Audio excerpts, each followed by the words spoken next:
सो linear density जो आपकी होती है वो क्या होती है, चार्ज डिवाइडेड बाय लेंथ।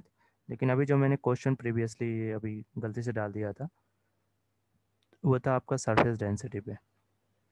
सो इसको हम लोग बोलते हैं लीनियर डेंसिटी, नाम से ही है लीनियर लेंथ। ओके, सो linear density.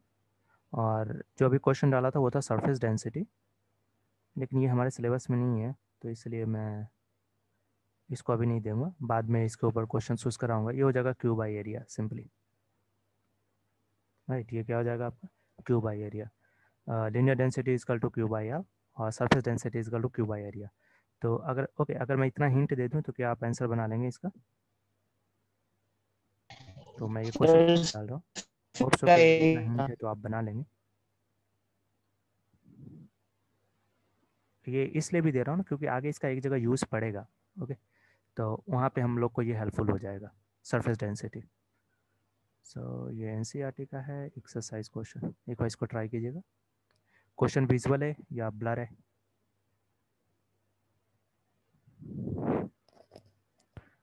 Sir visible question है। विजुअल है या ब्लर है?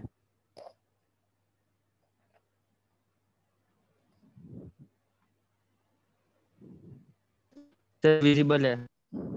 एक बार कोई बता दीजिए, क्वेश्चन विजुअल है या ब्लर आ रही है, ताकि मैं दूसरा बार कॉपी करके दे दूं। सर सर विजिबल है। सर विजिबल है। राइट, मुझे आप लोग की आवाज़ नहीं आ रही।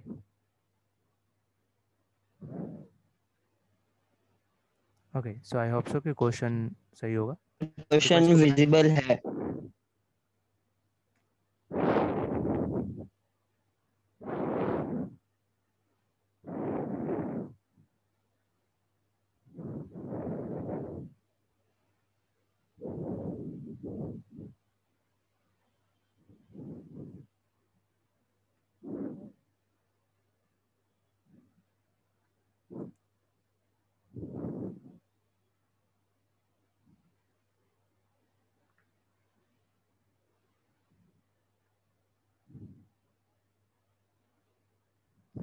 क्वेश्चन समझ में आ गया है?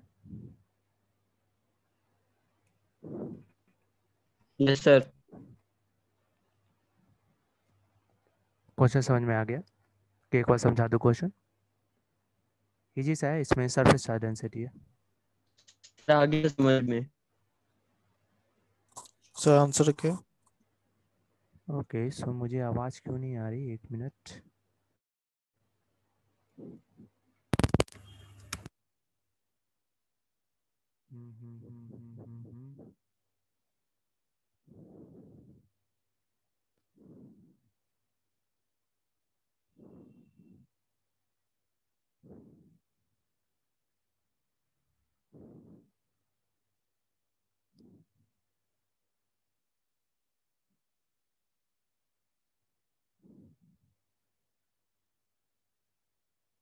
ओके, राइट, सो ये क्लियर है। ओके, सो यहाँ पे सरफेस चार्ज डेंसिटी यानी सिग्मा जिसको बोलते हैं वो दिया हुआ है आपका 80 micro coulomb per meter square. इसको आप 80 इंटू 10⁻⁻⁶ भी लिख सकते हैं, कूलम पर मीटर स्क्वायर। और मुझे निकालना है find the charge on the sphere. Okay, so आप जानते हैं sigma is equal to Q by R, Q by area. So Q is equal to sigma into area. Sphere है, surface area pi are square हो जाएगा, ये surface area यहाँ पे लिखते हैं। तो ये हो जाएगा 80 into 10⁻⁻⁶ and area will be और सरफेस एरिया विल बी और पाई are square. So 80 into 10⁻⁶, then pi r value is 2.4, so 2.4 square, right? This will be your charge in coulomb. Okay, approx value find कर लेते हैं क्योंकि ये somewhat complicated है। 2.4 diameter है। oh sorry, so ये हो जाएगा 1.2। okay, so 1.2, so 1.2 square। So as a physics से पहले 10 के पावर को सॉल्व करेंगे, तो यहाँ पर 10 का पावर केवल -6 है तो -6 ऐसे रहने देंगे।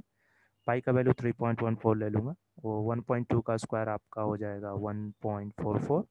सो बचेगा 80 into 3.14 into 1.44। Right. Approx value find कर लेंगे, तो ये आ जाएगा करीबन 240। यहाँ पे अप्रॉक्स लगा देता हूँ 240, एंड सिमिलरली ये आ जाएगा आपका 1.44 इंटू 10⁻⁻6 कूलम, और मैं इसको बोल सकता हूँ 240, लेट इट बी 300 के आसपास, सो 300 into 10⁻⁻6 coulomb. Okay, there will be no problem. Now अब मुझे फाइंड करना है नेक्स्ट वन क्या, तो ये इतना चार्जेस रहा होगा। नेक्स्ट वन फाइंड करना, what is the total electric flux living the surface of the sphere. आपको मालूम है कि flux is by Gauss law, flux is nothing but your Q enclosed divided by epsilon naught. Q enclosed हम लोग आ चुका है 300 into 10⁻⁻6, and epsilon naught is your 8.85 into 10⁻12।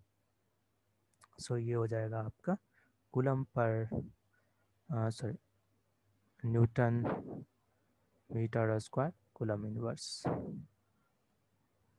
कोई doubt?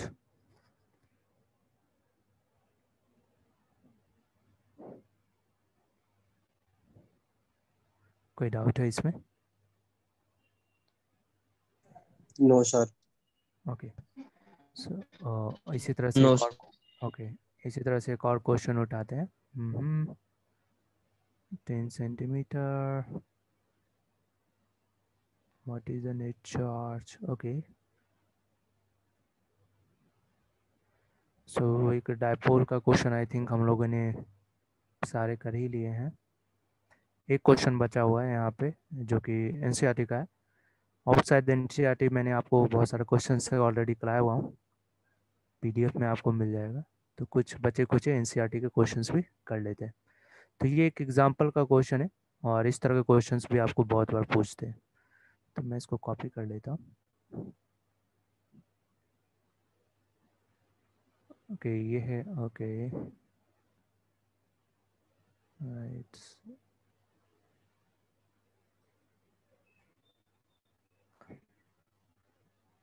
Okay so ये भी अच्छा क्वेश्चन है, एक बार इसको ट्राई जरूर कीजिएगा।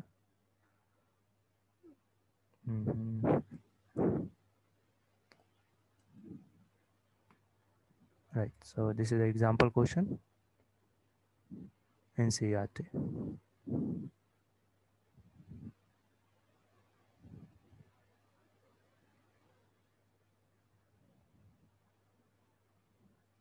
सर राइट, हाँ बताइए सर आपने ज्योति। स्फेयर का surface area pi are square use किया है। हाँ तो कितना यूज करूँ? 4 पाई आर स्क्वायर। इसने मुझे सर केवल 4 एक ही पाई आर सरफेस, स्क्वायर होता है। लेकिन इसने मुझे केवल एक ही सरफेस से पूछा है ना। What is the total electric flux living the surface, okay sorry एक सरफेस से नहीं पूछा है, इसने सारे सरफेस से पूछे हैं। हाँ तो 4 पाई आर स्क्वायर हो जाएगा। 8444, अगर किसी एक सरफेस से पूछता तो 1 केवल यूज़ करता। राइट, तो ये हो जाएगा आपका 4। राइट, ओके सॉरी यहाँ पे मिस्टेक हो गया था। Right, okay so let's go with the next one.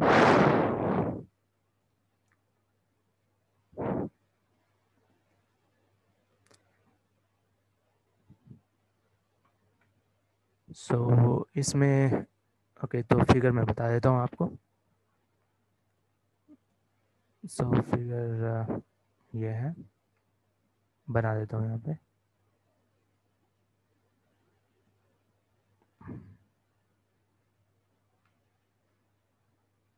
तो ये एक सिलेंडर है, और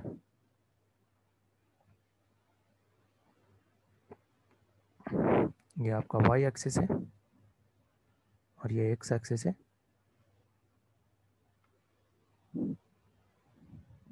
ठीक है,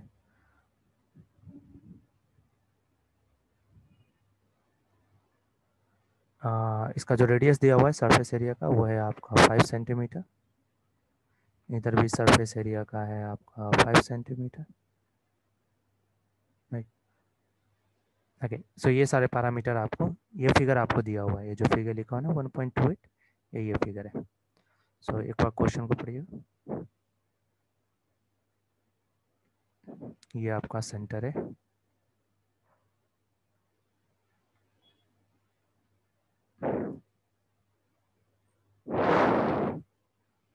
लेंथ जो है सिलेंडर का वो 20 सेंटीमीटर है, लेंथ भी दिया हुआ है इसका 20 सेंटीमीटर। और मुझे फाइंड करना है what is the net outward flux through the each flat surface, okay, and what is the flux through the side of the cylinder, and what is the net outward flux through the cylinder, and what is the net charge inside the cylinder। तो यहाँ पे flat surfaces दो हैं, एक आपका left hand side है, दूसरा right hand side है।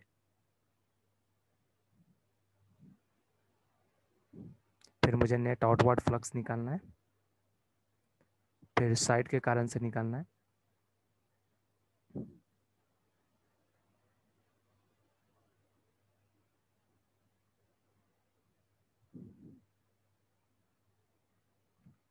सो कैसे निकालेंगे फ्लक्स, कौन सा फार्मूला यूज़ करेंगे? यहाँ पे आपके पास तीन फार्मूला थे, उसमें से कौन सा फार्मूला यूज़ करेंगे?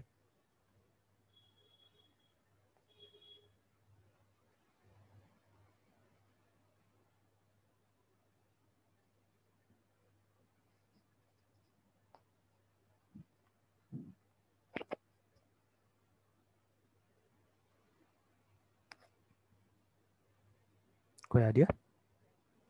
सबसे पहले डाटा लिख लीजिए पूरा। सो आपको यहाँ पे इलेक्ट्रिक फील्ड दिया हुआ है, दो है, एक है 200 I cap newton per coulomb जो कि एक्स डायरेक्शन में है, x is greater than 0। So हिंट दे देता हूँ यहाँ पे, this one is x is greater than 0 and this one is x is less than 0। So जब एक्स ग्रेटर देन 0 है तो वहाँ पे इलेक्ट्रिक फील्ड है आपका 200 I cap newton per coulomb. जब एक्स लेस देन 0 है तो आपका है -200 I cap newton per coulomb.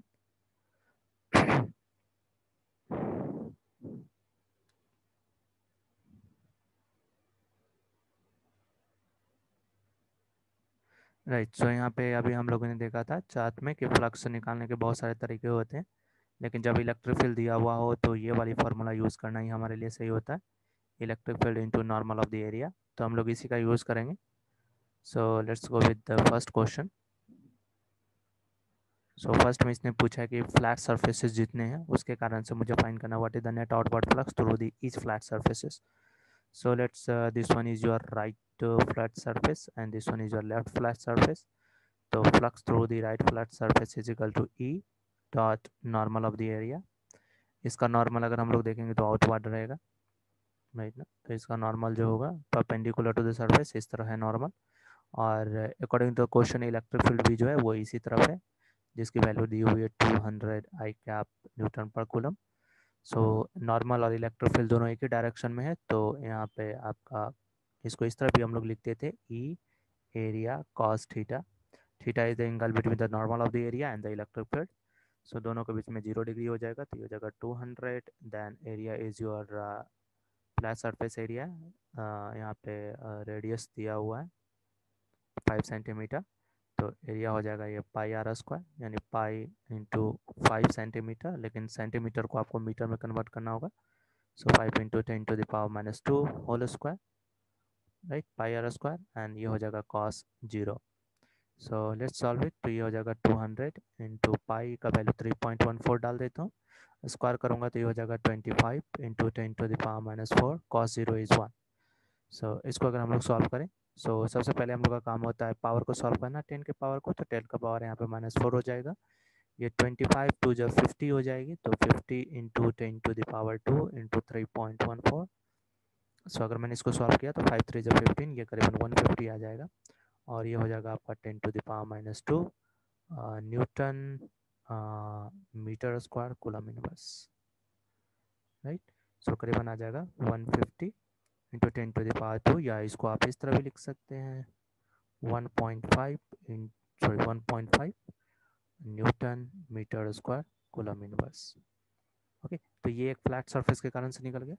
उसी तरह से दूसरा फ्लैट सरफेस मेरा लेफ्ट हैंड साइड है, तो लेफ्ट हैंड साइड आएंगे तो flux through the left hand side, तो ये वो जगह same electric field into normal of the area. So ये लेस दैन जीरो है, right, x is less than zero, तो यहाँ पे इलेक्ट्रिक फील्ड जो है वो निगेटिव आई कैप में दिया हुआ है। अगर आप यहाँ पे ध्यान से देखें तो ये निगेटिव यहाँ पे दिया हुआ है। सो निगेटिव का मतलब ये है कि आपका इलेक्ट्रिक फील्ड जो है वो इस तरफ जा रही है। सो this is the electric field और इसका मैग्नीट्यूड दिया हुआ है 200 I cap newton per coulomb. Okay, और वेक्टर फॉर्म में लिखो तो -200 I cap newton per coulomb. तो ये मुझे इलेक्ट्रिक फील्ड दिया हुआ है। इस सरफेस का नॉर्मल भी अगर मैंने देखा तो इस तरफ ही हो जाएगा, राइट। नॉर्मल मैंने बताया था परपेंडिकुलर टू द सरफेस, तो इसका नॉर्मल इस तरफ होगा, इसका नॉर्मल इस तरफ होगा। लेकिन फिर से इलेक्ट्रिक फील्ड और नॉर्मल के बीच में जो आपका एंगल है वो है 0 डिग्री। सो इस केस में फिर से मैं सेम फार्मूला यूज़ करूँगा, electric field into area cos theta. Again दोनों के बीच में 0 डिग्री है, मैग्नीट्यूड है इसका 200, एरिया सेम है जो अभी हम लोगों ने निकाला था, pi into 5 into 10⁻²² whole square and then cos 0। इस केस में भी आपका कितना आ जाएगा, तो इस केस में भी अगर हम लोग सॉल्व करेंगे तो हमें सेम ही आंसर मिलेगा, सारा पैरामीटर मेरा सेम है, यानी 1.5 newton metre square coulomb inverse. कोई डाउट?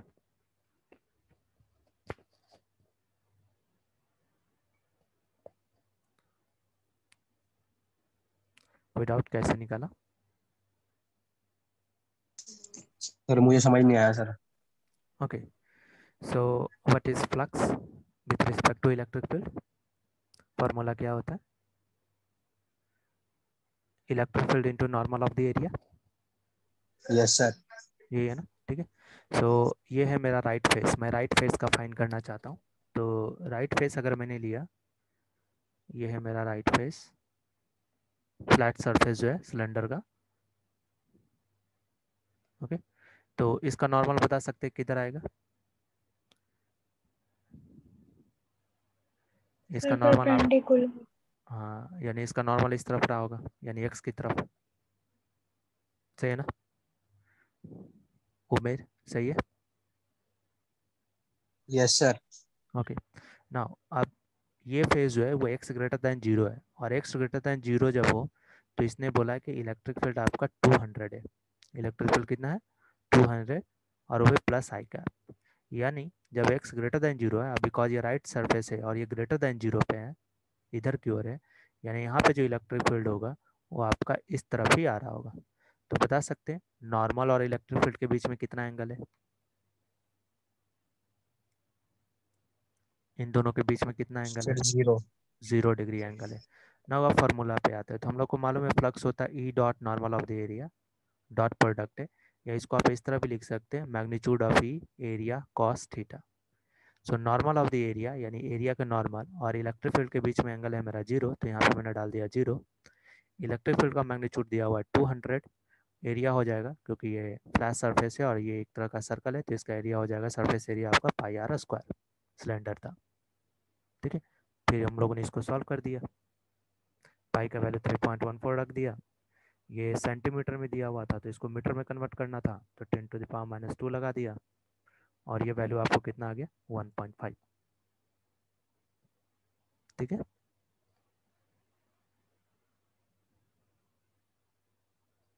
अब यहाँ पे कोई डाउट है उमेर? सर ये कैलकुलेशन सर कैसे किया सर, ये 200 इंटू 3.14 समझाइए थोड़ा। ओके, सो इसमें मैंने 10⁻⁴ को पहले मैंने बाहर ले लिया, ठीक है, और मैंने 25 को किससे मल्टीप्लाई कर दिया? 2 से मल्टीप्लाई कर दिया, तो कितना आ जाएगा? 50, राइट। यहाँ पे 2 जीरो पहले से था तो 2 जीरो को फिर से मैंने पावर ओके में ओके सर, कन्वर्ट ओके किया, ओके सर। ठीक है, फिर 3.14 तक मल्टीप्लाई कर दिया, अप्रॉक्स वैल्यू ले जा रहा हूँ, कैलकुलेटर तो है नहीं, तो आपको भी कोई प्रॉब्लम नहीं होगी, सही है। सिमिलरली मैंने लेफ्ट फेस के लिए किया, तो लेफ्ट फेस जो था वो मेरा इस तरफ था, और आपका 0 कहीं यहाँ पे है, यानी ये x लेस देन 0 है। इसका नॉर्मल अगर आप देखें तो परपेंडिकुलर होगा, वो भी आउटवर्ड, तो इसका नॉर्मल इधर हो जाएगा, और इसने बोला इलेक्ट्रिक फील्ड जब आप लेस देन 0 लेते हो तो -200 आई कैप है। सो -200 आई कैप को आप इस तरह भी लिख सकते हैं। अगर इलेक्ट्रिक फील्ड आपका -200 आई कैप है तो इसको इस तरह भी हम लोग लिख सकते हैं 200 माइनस ऑफ आई कैप, यानी इलेक्ट्रिक फील्ड जो है वो -x की तरफ जा रहा है। तो -x मेरा इधर था, यानी इस केस में मेरा इलेक्ट्रिक फील्ड इधर रहा होगा। फिर से अगर मैं पूछूं कि इलेक्ट्रिक फील्ड और नॉर्मल के बीच में एंगल कितना है,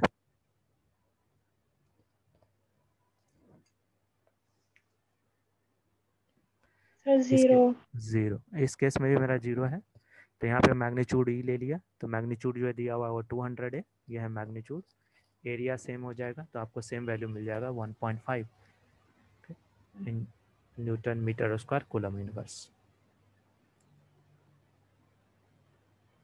ठीक है। उसी तरह से बी क्वेश्चन में पूछा what is the flux through the side of the cylinder. So let's go with the B1। So ये मेरा सिलेंडर है और इसका साइड ये है, लेट इट बी कि ये मेरा साइड है, एक साइड मैंने उठाया। इसका नॉर्मल किधर होगा अगर ऊपर वाला साइड उठाया हूँ तो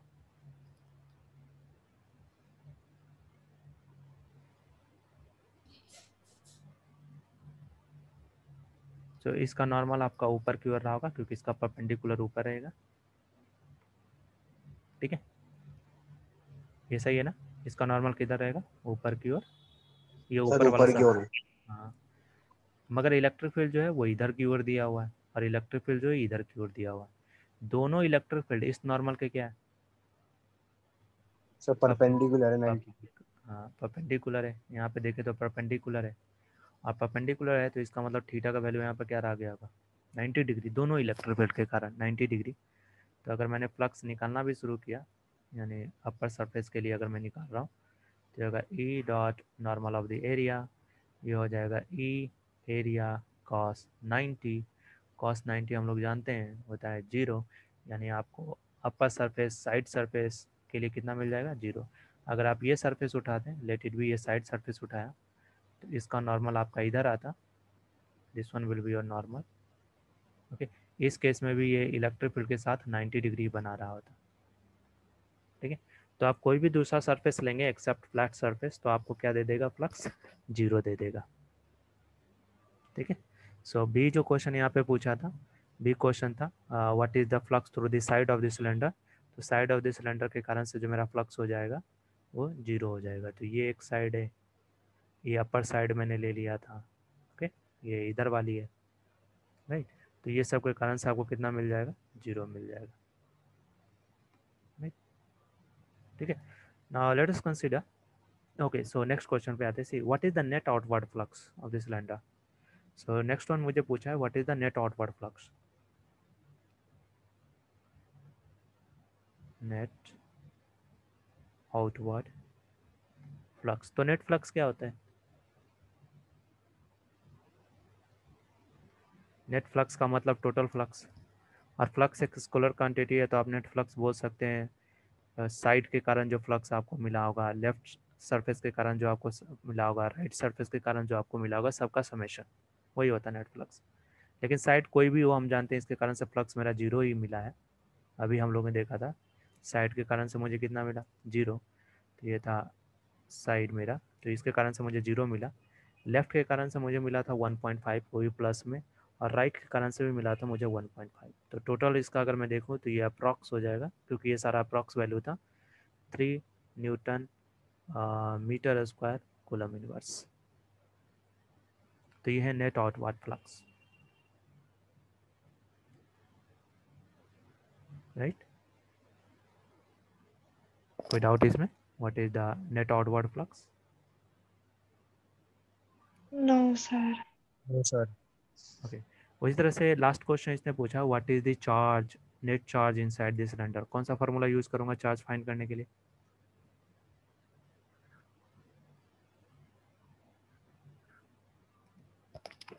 चार्ज निकालना है, फ्लक्स दिया हुआ है, कौन सा फार्मूला यूज करेंगे, या किनके फार्मूला को यूज करेंगे।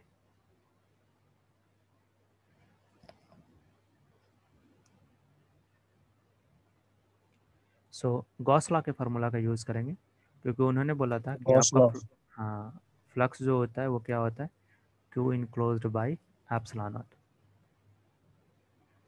राइट। तो यहाँ पे मुझे इनक्लोज निकालना है, इनक्लोज चार्ज क्या रहा होगा। सो आपका क्यू इनक्लोज हो जाएगा 5 टाइम्स ऑफ एप्सिलॉन नॉट। 5 का वैल्यू हम लोग का 3 आया, एप्सिलॉन नॉट का वैल्यू आता है 8.85 इंटू 10⁻12, सॉरी +12 ना, हाँ -12, सॉरी -12।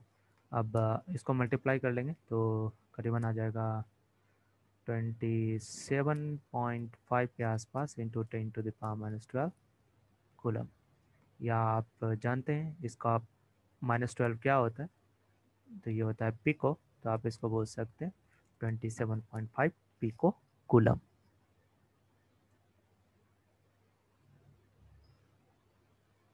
ओके, सो इस क्वेश्चन में कोई डाउट? No, sir.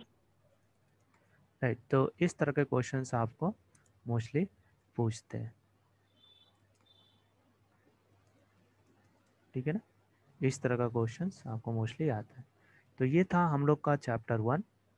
इसमें सर हम लोग ने +12 होता है -12 सर, सर एप्सिलॉन नॉट की पावर में। -12, वैसे पेपर में सर आपको आपने दिया हुआ प्रीवियस रहेगा। क्वेश्चन में,